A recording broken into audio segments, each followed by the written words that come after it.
تعالوا نبص كده هيحصل ايه معانا هنا. بيقولوا لي في بطانيه بتنور، انا ما صدقتش الكلام. يعني ايه بطانيه بتنور؟ تعالوا مع بعض نشوف بطانيه بتنور. يعني ايه بتنور؟ يعني مثلا مركب لها حجاره ولا مش عارف بقى يا عم محمد، انتوا يعني اللي بتقولوا العيال الصغير مثلا دلوقتي بطانيه بنقول لك إيه؟ بتنور. احنا عندنا اللي بينور، واحنا عندنا بطانية. الجديد وعندنا كل حاجه حصري. بيبي مضيء. شركه رأفت صيام عندها كل حاجه ايه حصري ومبيعه بصوا. وموجوده. انا مش عارف يا عم محمد بص احنا يا باشا. ايه هنضطر نجربها ولا هنعمل ايه؟ والله بس يلا نجربها يبقى هنطفي الانوار دي هنطفي كلها يا باشا الأنوار. ونقعد في الضلمه. ماشي. يعني ممكن اعملها ماشي. معاك والله. بص يا بصوا باشا. تعالوا نشوف. ادي البطانيه اهي، دي بطانيه جديده لسه واصله دلوقتي. بيقول لك بص يا البطانيه غالي، دي تقدر طول تخش النهار بتمتص الاضاءه. بتمتص الاضاءه، الشمس وبعد كده بالإضاءة. بالليل الفراغات البيضاء دي بتدي كده فوسفور مضيء، يعني بحيث تبقى حاجه لذيذه لون كده فوسفوري ايه جميل جدا يا استاذ احمد، بحيث لو الطفل نايم والكهرباء قطعت أو طبعا النور قطع الحاجه دي عليه مش مضره خالص على البيبي يا عم لا محمد، هي صح؟ مش مضره لان خالص. هي اصلا ماده في قلب ماشي. في قلب طب تعالوا نشوف البطانية هنا. نفسها. ده ظهرها من جوه مبطنه زي ما انتوا شايفين ده الظهر قطيفة. بتاعها قطيفه من قطيفة. جوه، وده وادي الوش الوش. بتاعنا اهو. طبعا في ده اللي ألوان بيبقى فيه كتير. الاضاءه. تعالوا نشوف كتير. الوانها بقى كده اللي عندي بقى موجوده. رسمه الحصان.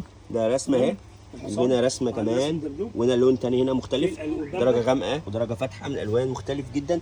دي كلها موجوده هنا في سنتر رأفت صيام. موجوده في سنتر رأفت بس صيام. طبعا يا محمد معلش انا هتعبك معايا. ينفع تنزل الكهرباء؟ انزل الكهرباء بس كده. خليها بقى مفروده اهو معايا. مفروده يا باشا. اهي بص اهو، وعم محمد اهو اهي. بص هو هيطفي النور كده خارجي. قبل ما يطفي لنا النور تعالوا نبص كده هيحصل ايه معانا هنا. اوه بصوا اهو عم محمد طفى النور، وفعلا الاضاءه بتاعه المنتج موجوده زي ما انتم شايفين كده. بصوا تجربه عمليه.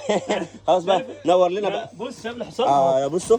بص لا ده كل البطاطين بص منوره. ايه رايك بقى؟ لا الله ينور يا محمد. شغل بقى النور تاني خلاص. ماشي. بصوا شغل النور تاني. الحقوا بقى ايه البطانيه اللي بتنور في الضلمه اهي. البطانيه اهي تجربه عمليه ونورناها. تمتص الاضاءه طول اليوم وبتيجي بالليل لو البطانيه منوره. تجربه عمليه 100% يا محمد. الله ينور بصراحه. انت ما كنتش مصدقني. انا عارف انت ما كنتش مصدقني. كنت بفكر انا انا بهرج.